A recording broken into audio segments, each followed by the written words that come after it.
Caregivers, you might not realize it, but you are the most important person to your client.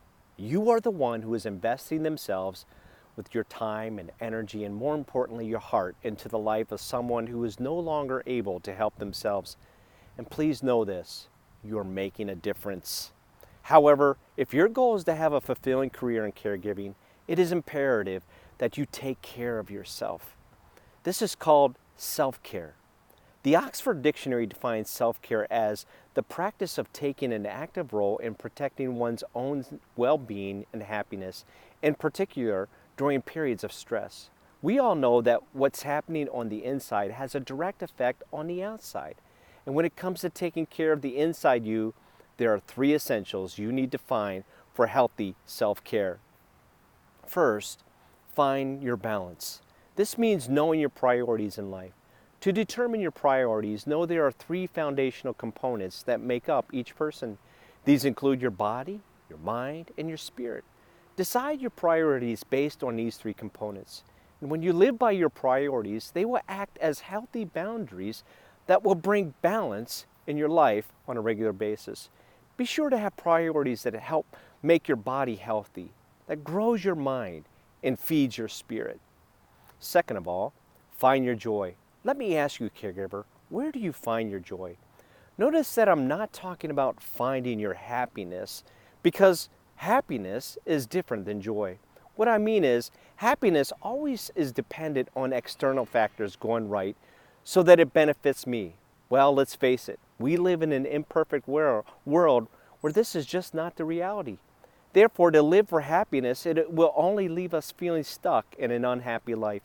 Yet joy, like love the verb, is an eternal feeling based upon a conscious decision you make.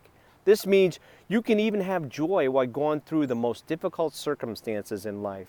The bottom line is, if you want to find joy, you must choose to have joy. And last of all, find your purpose. No one wants to work a job the rest of their lives. We want to live on purpose. The key to finding your purpose is to find your gifts that you are good at. God has uniquely created each and every one of you with giftings to share with others. The next thing you do is to find the place where you can use your gifts to bless others. Once you find that place and you start activating your gifts, you will be amazed how fulfilled you begin to feel on the inside. And when you feel that fulfillment, you know that you've tapped into your purpose. It's when you know your purpose that you can start living life on mission. In meeting the caregivers, some of you have asked me, where do I go for help? In other words, they're asking me, how do I take care of myself? To be honest, a big source of my inward self-care includes spending daily time with the CEO of Home Instead, God.